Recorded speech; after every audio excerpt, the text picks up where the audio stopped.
Welcome back to the channel. In this video I thought I would give an explanation about the process that I go through when starting a picture with a dark background. The picture is going to be of an Asiatic Lion Cub, and I start by first drawing a border around the outside of the picture using a blunt H pencil. This is then embossed into the paper using a very blunt dart, effectively embossing the border into the paper.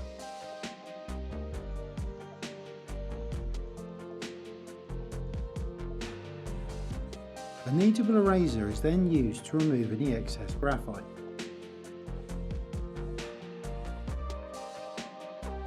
Then the picture can be taken over to the easel to start the initial sketch. Using a blunt H pencil, I very loosely sketch in the picture.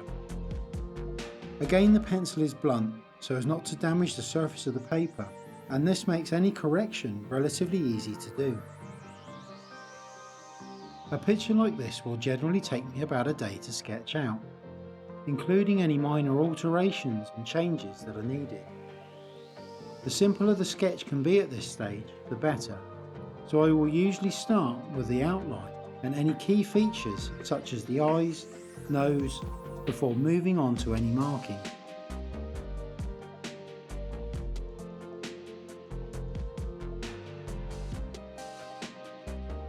Once I am happy with the sketch, I can then start to apply some of the shading with a blending stump.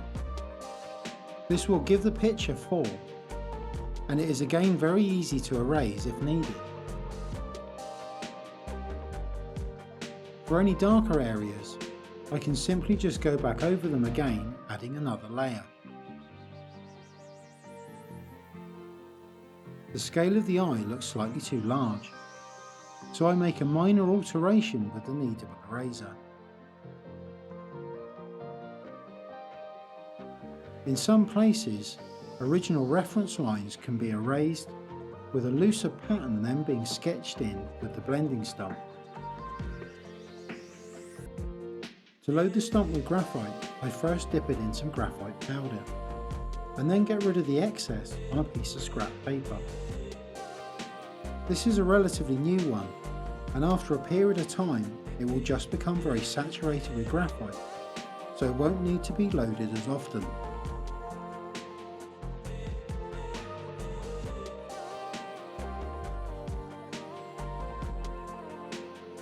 As you can see, this really starts to build some shape into the picture, and it goes from a flat line drawing to having some shape and depth.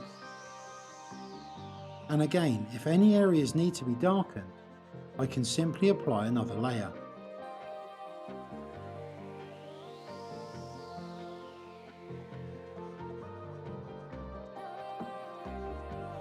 I want some of the fur on the edge to be quite subtle, so I use a piece of cotton wool that is saturated with graphite to brush some tone out into what will be the background.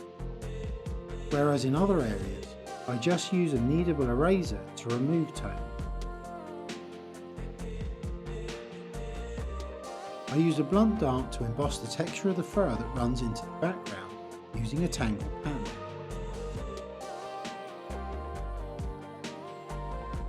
Because the picture is going to have a relatively dark background, I want to make the fur a bit longer than I would do normally.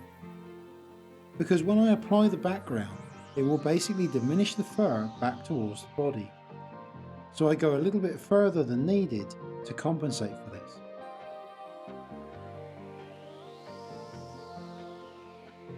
I'm now using the same dart as I did for the border, as this has a much thicker end to it and is ideal for creating some of the thicker, longer hairs.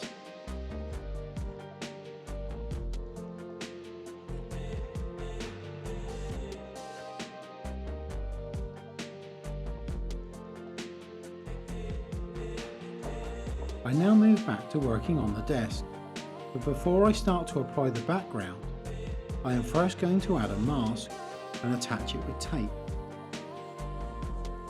Also, because I emboss the border, any dust will fall into the grooves.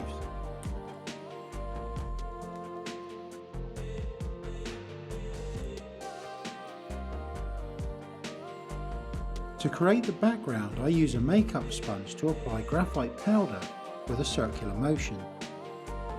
I don't want a solid black background for this picture, so I am using a graphite powder that I made from a 3B graphite block.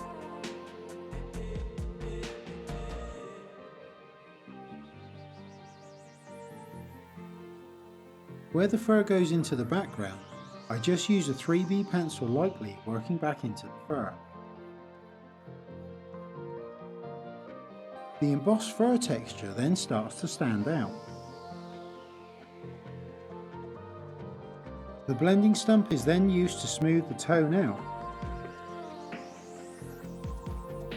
with the makeup sponge then being used to blend the two areas together.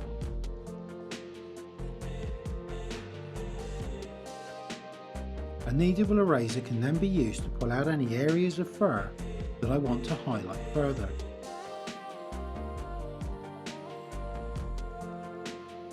With the 3B pencil then being used to finish. Again, the pencil is relatively blunt for this. You might be wondering why I've added the background at this stage, and the answer is simply because with darker backgrounds, the contrast needs to be greater in the subject than if it was on a pure white background. So I hope you have found this video useful, and if you do have any questions then leave them in the comment section below. Thank you for watching, and I will see you in the next one.